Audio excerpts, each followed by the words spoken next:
তো আমরা যখন নামাজে দাঁড়াই, আমরা অজ্ঞতার কারণে আমাদের যার যে সূরা মুখস্থ আছে, নামাজে দাঁড়িয়ে সেই সূরা পড়ে কিন্তু নামাজ শুরু করলাম।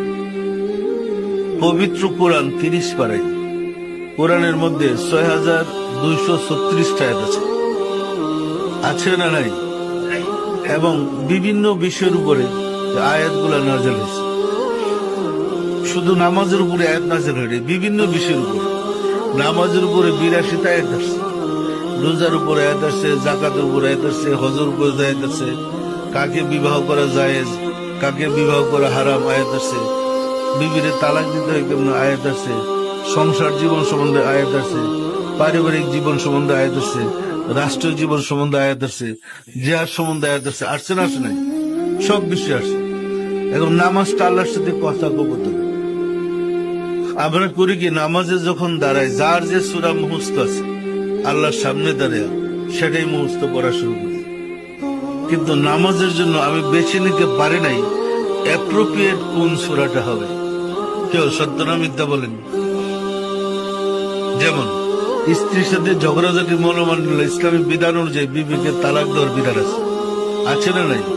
আমার এই সূরাটা মুখস্থ। নামাজে দাঁড়িয়ে বললাম আত-তাল্লাকু মাররাতাইন, আমার স্ত্রী আমি 2 তালাক দিলাম। কি আই সুবহানাল্লাহ! স্ত্রী যদি এর অর্থ জানে, তাই বড় তুই জারোডা রে তুই আমার ছাইড়ে দিবার লাগে নামাজে দাঁড়াইছিস না। কেউ সত্য না মিথ্যা বলেন তো? আছে না নাই? আল্লাহ রাসূল বলে ইন্না আ'তাইনাকাল কাউসার, হে রাসূল আমি আপনাকে কাউসার দান করলাম। আপনি বলেছেন আল্লাহ রে, হে আল্লাহ আমি তোমাকে কাউসার দান করলাম। আল্লাহ খুব পারো রে, তুমি তো খুবই পারো। কি এরপর আপনার কুলিয়া সূরা মুস্তাহ 10টা মধ্যে দাঁড়িয়ে বলতেছেন লাকুম দীনুকুম ওয়ালিয়া দীন। আল্লাহ রে তোমার জন্য তোমার ধর্ম, আমার জন্য আমার ধর্ম। কি করলেন? আর কি করেছেন নামাজে গুলো?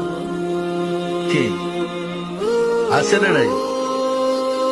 এইরকম তাব্বাত ইয়াদা আবি লাহাব বলতেছেন আবুল হাবের হাত ধ্বংস হয়ে যায়। আল্লাহ বল এই ওটা গাধা, এখন আবুল হাব বাচ্চা রয়েছে নাকি?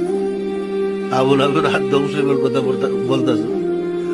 তাহলে মানুষের জীবনে আমি কিছু উপমা দিলাম বোঝার জন্য।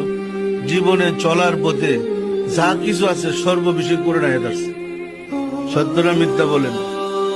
এখন আমাদের যার যে অর্থ জানি না তো, সেটা দিয়ে নামাজ শুরু করলাম। কি একটা উপমা দিলে ভালো বুঝবেন। যেন আমরা বাজার থেকে সদাই খরিদ করি না, মাছ আনি, মাংস আনি, তেল, লবণ, মরিচ, সাবান, জামা কাপড়, যা যা প্রয়োজন সংসারে সব তো বাজার থেকে কিনে আনছে, সবই তো সদাই। এখন সব কিনে আনে যখন বিবির কাছে দিবেন, বিবি আমার স্বামী জোরে তো পয়সাতে সব কিনে আনছে, সব পাতিলে পাক করে আপনারা খাওয়াই দিলে খাদ্য থাকবো? কেউ এত পয়সা দিয়ে যখন কিনে আনছে কাপড়, সোডা, তারপরে কেরোসিন তেল, চাল ডাল, মাছ মাংস একসঙ্গে পাক করুক কি?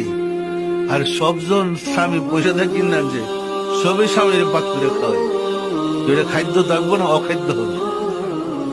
একটা মানুষের জন্ম থেকে মৃত্যু পর্যন্ত চলার যাবতীয় বিধিবিধান করে রাখে, এমন সব বিধিবিধান নামাজে ঢুকে দিবেন?